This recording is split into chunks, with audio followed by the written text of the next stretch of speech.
Blog Talk Radio. Hello, everyone. Good morning. This is Lori Smith on Blog Talk Radio. This is a worldwide epidemic of child abuse and human rights abuses, 30-minute live internet streaming radio broadcast from blogtalkradio.com. And the chat room is open if anybody would like to sit in there. I'm just drinking some coffee and hanging out this morning, 10 o'clock here in Calgary, 10 o'clock a.m., Saturday, October the 9th.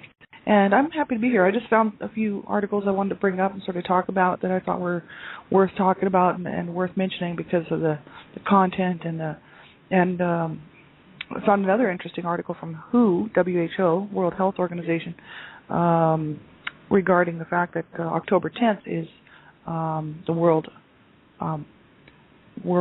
Mental Health Day, October 10th. So that's coming up on Sunday.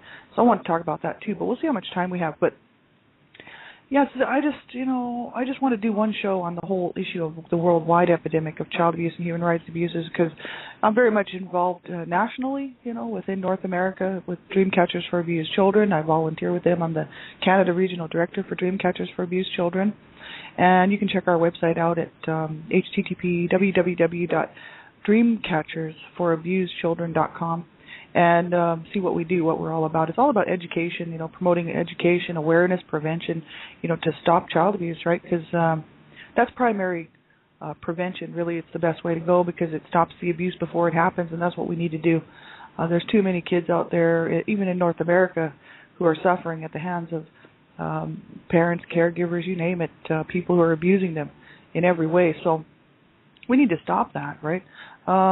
We need the secondary and tertiary prevention people because, they come along and help these children after they've been abused. But the whole issue is we need to stop child abuse, right? And that's what a lot of people don't want to get involved and raise their voice and stand up and say, it's wrong. And because just due to many reasons, that some people just don't care about children. Some people don't think that abuse is abuse. They think it's just discipline. And why, some people think it's perfectly okay to abuse a child, which it's not. It's against the law. And then there's those that, are too embarrassed to talk about child abuse and whatnot. And so for many reasons, it's just, and abusers want it silenced because they want to be able to continue to abuse children, right? So I just thought, I just want to be one more voice talking about all the different issues, adult survivor issues. And so I kind of do a number of different types of shows. And I thought I just wanted to include one on the international situation, worldwide epidemic of child abuse and human rights abuses. And I mean, a person could just do this their whole day, talk about this stuff. The world is a mess, as everybody knows. And we in North America are sitting over here enjoying a lot of rights that a lot of people don't have. And people died for these rights. People put their lives on the line, and they still do daily to protect and secure these rights, And if we don't stand up for them, we'll lose them. And children do have rights. Children have the right to live an abuse-free life. And people have died for this cause. People have put their lives on the line and died to secure these rights for worldwide for children. And so many countries around the world just don't honor it, including North America. People just think it's okay to abuse their children, kill their children, abuse other people and kill other people, and it's wrong.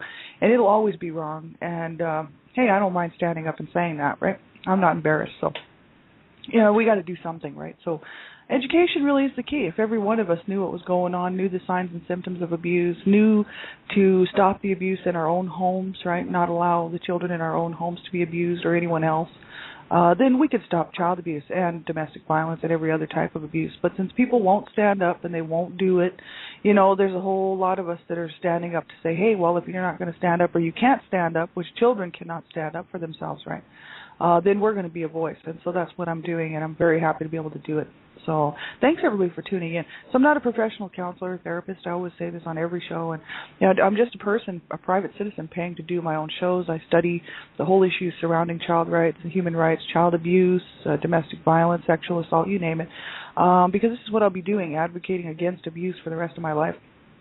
And so I'm always looking to see what's going on around the world as well as in North America.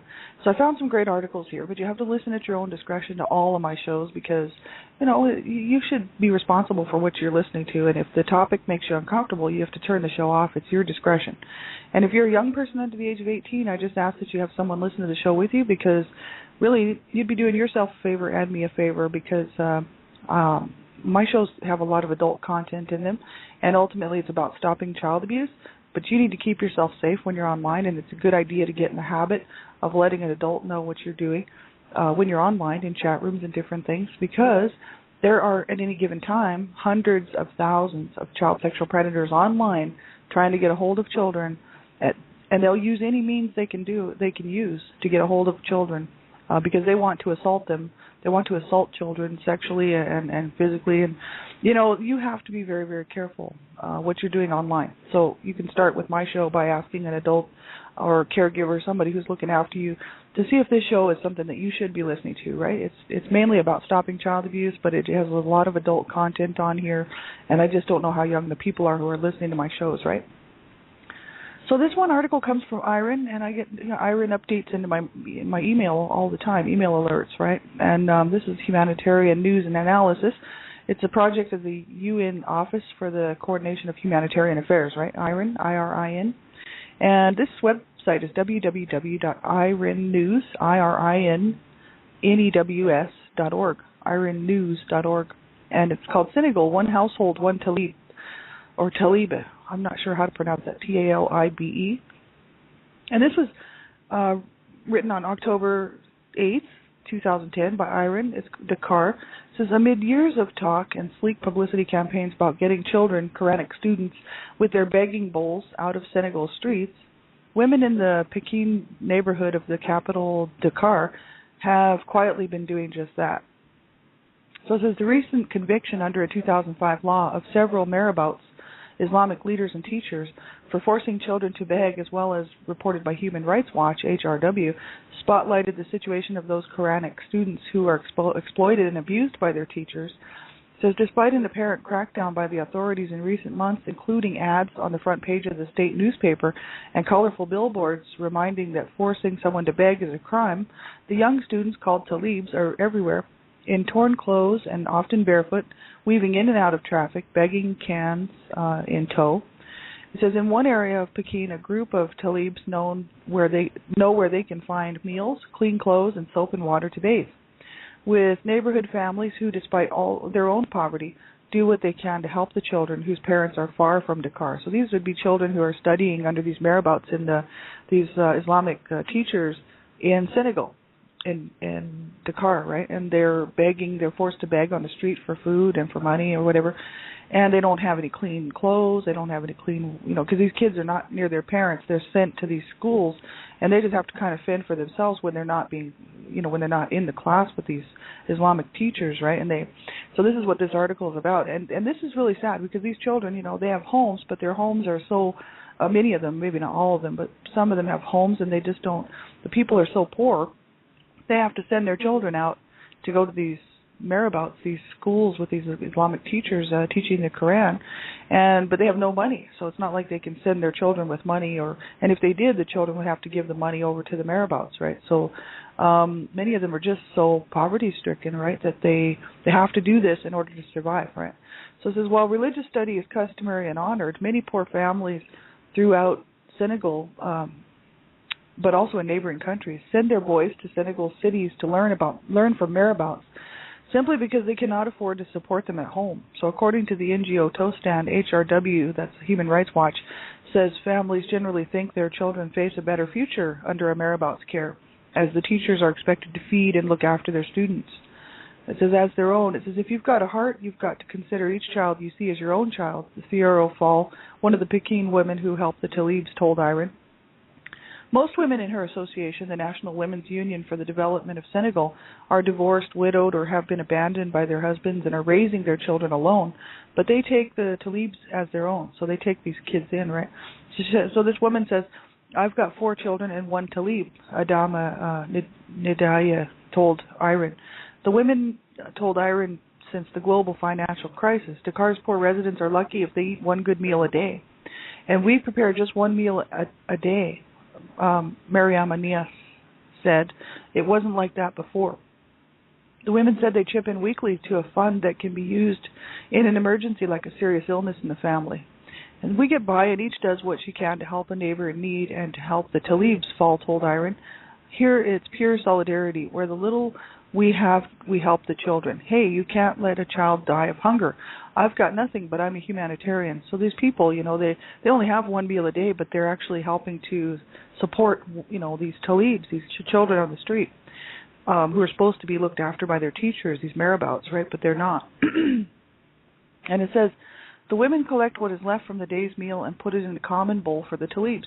They also wash the children's clothes and give them soap and water to bathe at the family home. Fall said a youth in the neighborhood teaches the children to read and write for small change or other goods the women can spare from time to time. It says if every household in Senegal helped a talib like this, the number of children begging would decrease. She said one household, one talib. A pink and blue washcloth cradling a bar of soap hangs on a window shutter at Fall's home. It is for a Dajibi, about 13 years old, he's not sure, whose parents are at a village in southern Senegal and who, along with scores of other boys, study at the nearby Quranic school of Dara. I always eat well thanks to Tante Tioro, Dajibi said. If this wasn't here, I would have to start early in the morning begging door to door for something to eat. The Dara, a meager mud brick home, is a quick walk around the corner of Pekin's sandy streets. The head marabout, Momar Ning, said the women provide an immeasurable service.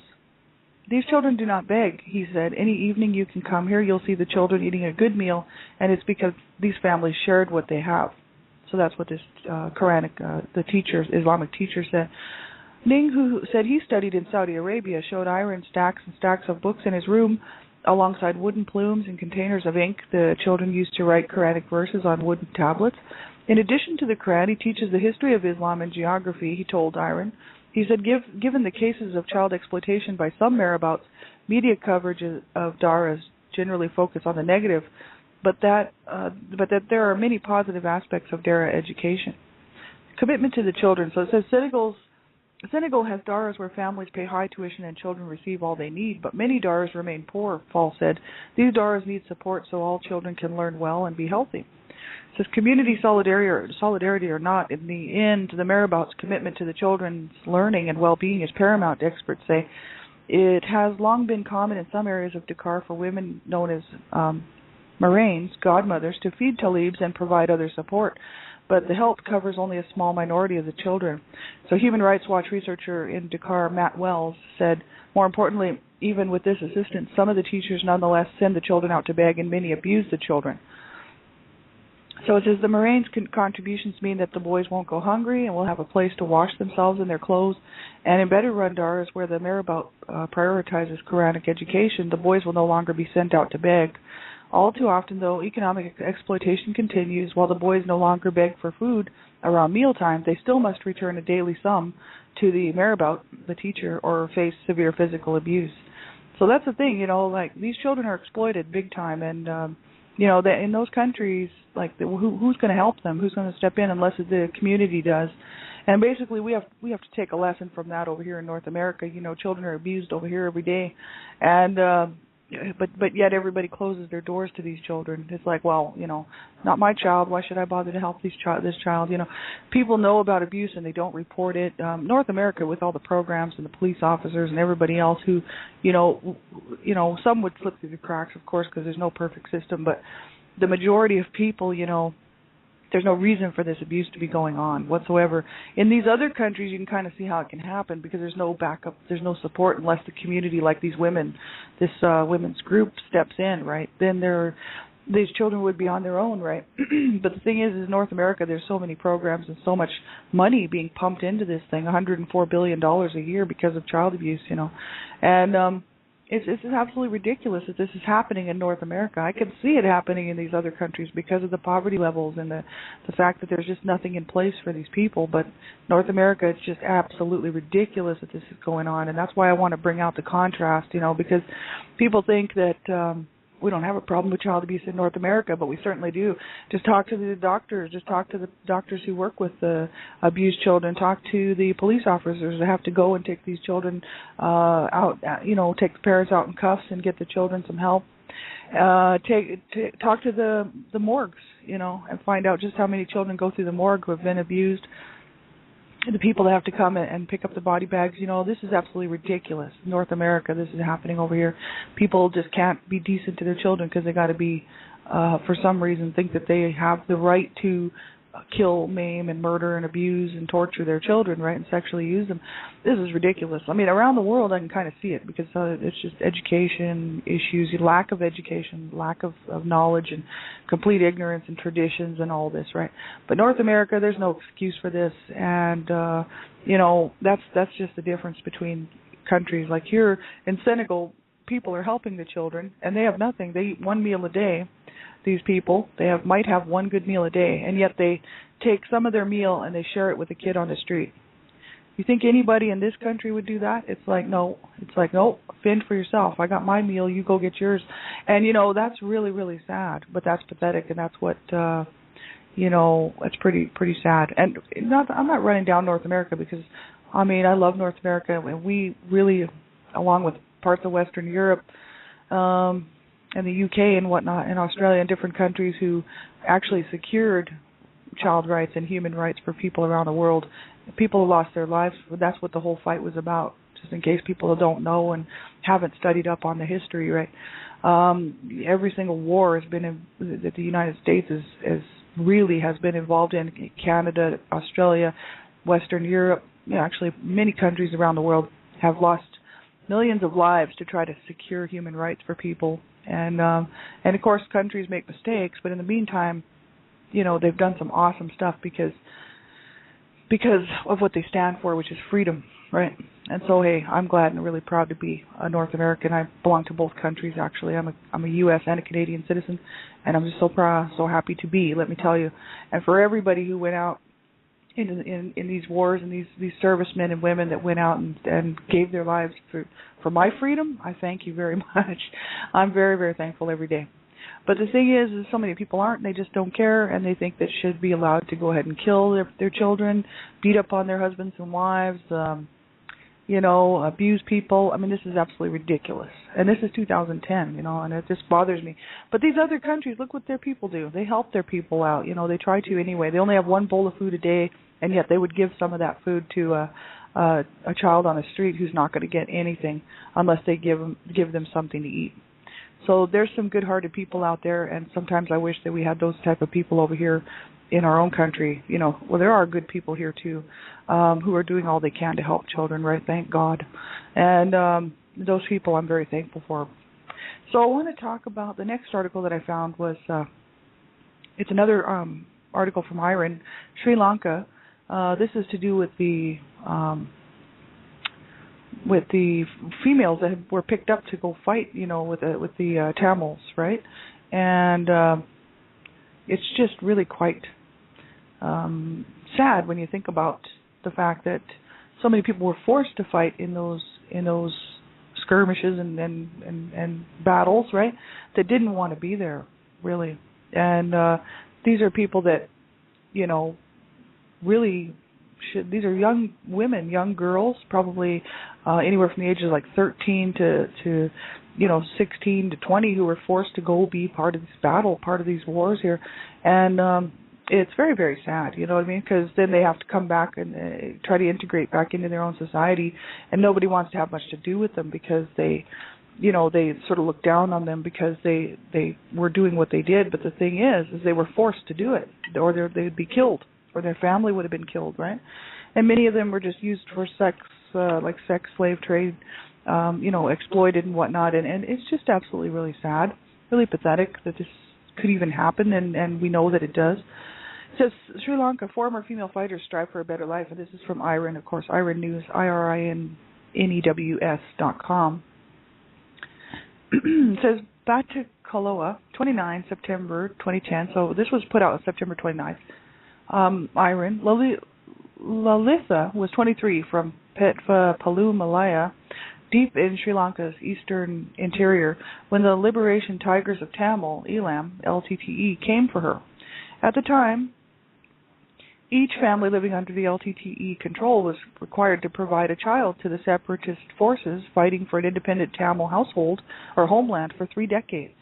So each family had to give up one child, right?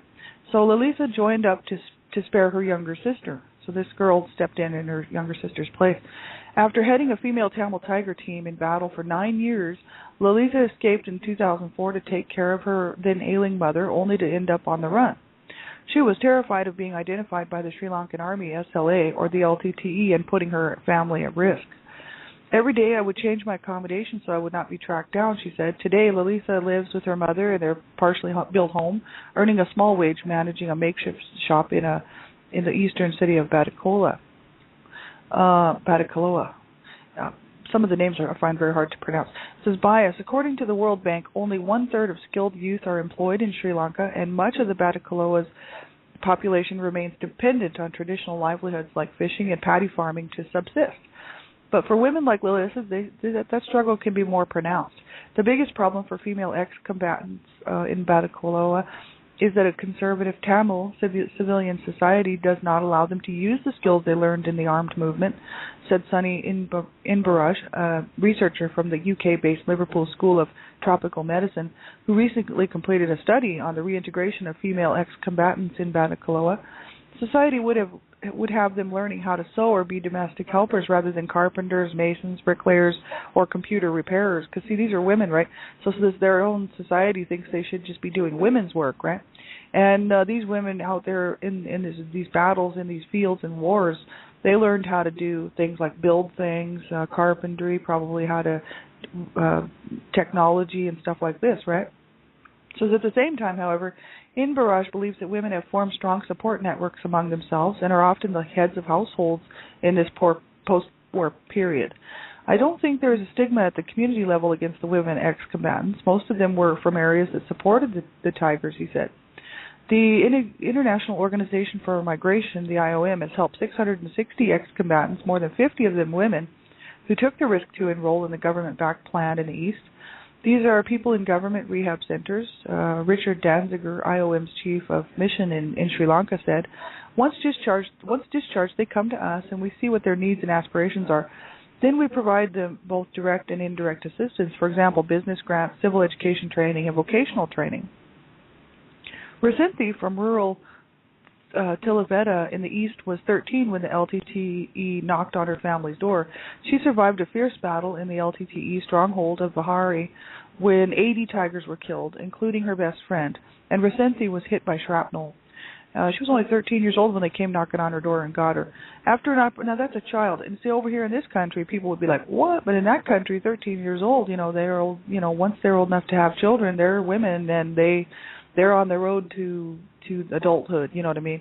They have to grow up a lot faster in those countries. They're not like playing with Barbies and hanging around with at 12, 11 years old with stuff like that. They learn how to do the women's work, which would be considered their duty, right, to cook and clean and look after babies, right? And hey, there's nothing wrong with that. But the whole issue is in this country, thinking about grabbing a 13-year-old girl and sending her off to fight in a war is just something that we wouldn't even be able to comprehend. But in those countries, it's a reality. It's what these kids are going through. It's bad enough when you think of a boy having to be forced at the age of 13 years old to join a war, but then you think of a girl, it's like, oh my God, they're at risk for every kind of sexual assault or sexual abuse, and just because of the situation, right? And 13-year-old girl out there fighting and killing people and having to learn how to use machine guns and all this. Well, what would that do to a child's mind? You know what I mean? You start thinking about this stuff, right? This is not a really, as far as I'm concerned, a responsible, developed mind that can handle this kind of stuff. You know what I mean? And some of these kids are like 8 years old, 10 years old, running around with machine guns, being forced to kill people or they'll be killed, right? In some of these countries like Africa and different places like that. And this is absolutely ridiculous that this is going on around the world. It's really sad. What are we going to do? Their own countries won't stop it, so how are we going to stop it, right? And eventually I hope that it will stop. But we know that it won't for a long time because we can't even get child abuse stopped in our own country, let alone around the world. So it says Racinthi was hit by shrapnel after an operation by LTTE medics. Metal now replaces bone on the right side of her skull. So she was hit she's lucky to be alive. Hit by shrapnel in her head, and now she's got metal replacing the bone in the right side of her skull. So that's horrible. It says, when I came home, I had a bad reputation, Racinthi recalls. Many of my old friends didn't talk to me and feared to be associated with me. After being identified by the SLA, Racinthi ran away to hide near Batticaloa town for 3 years. I was very scared, she says. And skills training. The 22-year-old now says that she has missed too much school to return. She has instead enrolled in a 6-month bakery course at the National Servodaya Vocational Training Center in Batticaloa, hoping for a steady job. And so this is just it, these kids, they don't have, when they're taken away from their families, it says within the last 30 years of war, many youth have had difficulties with work in their future. He says mentally and physically they've had challenges. No father, mother, or sister, and many only have low-level skills as compared to youth in Colombo.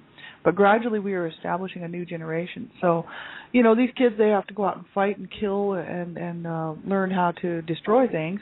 Then they have to come back into society, as an older adult, like maybe an older teen or a young adult, right, 20, 22 years old, and they have no skills really to deal with normal society. All they've been doing out there is fighting and learning how to kill people, or to at least wound them or capture them. And I mean, how horrible is that, right? Sadly enough, that's a reality for so many people around the world. And, as long as we don't pay attention to it, then we don't know about the problem, and we think, oh, there's no problems, life is good. Well, no, not for some people it's not. It's the same with North America. People like to think that everything's just great and hunky-dory over here. It's like, oh, life is good. Well, not for some people it's not. Not for those people who are being exploited, children who are being exploited and abused in every way. It's not good life for them, right? So too many people like to just ignore the situation, right? Because it's they feel like, well, why should I get involved, or why should I care? Well, you just have to be, to those people, I would just say, well, be very, very happy that you are who you are and that you are not being exploited or abused, because, hey, it could happen to you too, and then we'll have to listen to your screaming voice down the road, and just be very thankful that it is not you. That's what I'm saying. But in the meantime, why not help out where we can within our own communities, whether it's domestic violence and shelters, children's hospitals, just different things like that. Just getting involved to help anyone really is a great thing. And I know so many people do that, and it's wonderful.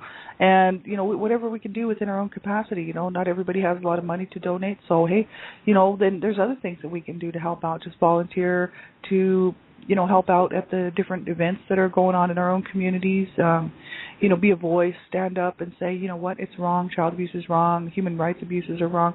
Just kind of, I think if everybody did that, we'd make a huge impact, right? But so many people just don't want to get involved because it's just not their problem. Well, they have to be very thankful that it's not their problem. Because if it was, then they would know, and they'd be on the other end of this saying, hey, we've got to stop this, you know what I mean? But I know people who have never been abused but still stand up and fight against child abuse and say, hey, we've got to stop child abuse. And I know people who have never been in domestic violence situations, and they'll stand up and say, hey, we've got to stop domestic violence, right? It's just that some people care and some people don't. That's the name of the game, and that's what it's all about. And it's very sad, but that's reality, right? But the thing is I care, so that's why I'm doing these shows. Thank you, everybody, for tuning in. I really appreciate it. We have about a minute left. Maybe I might do a special show. We'll see if I can schedule. I don't know. I do so many shows. I do seven shows a week. Well, more than that, but 7 days a week I have shows. So Monday through Sunday, all the way around the week, right? I'll see if I can schedule a special show for tomorrow. I want to talk about the World Federation for Mental Health Day, which is Sunday, the 10th of October, World Mental Health Day 2010. So I might do a show on that and just talk about this. But you can find this information from www.wfmh.org. So that's World Federation for Mental Health, right? So www.wfmh.org. And they have a great article here about the World Mental Health Day 2010, which is tomorrow, Sunday, October 10th. So it's a great article, and I really want to go over it. And if I don't do it Sunday, then I'll be looking at it next week, because it all has to do with chronic physical illness because of mental illness, and sort of the link between depression and abuse and whatnot. It's very interesting and very, very important to take a look at it.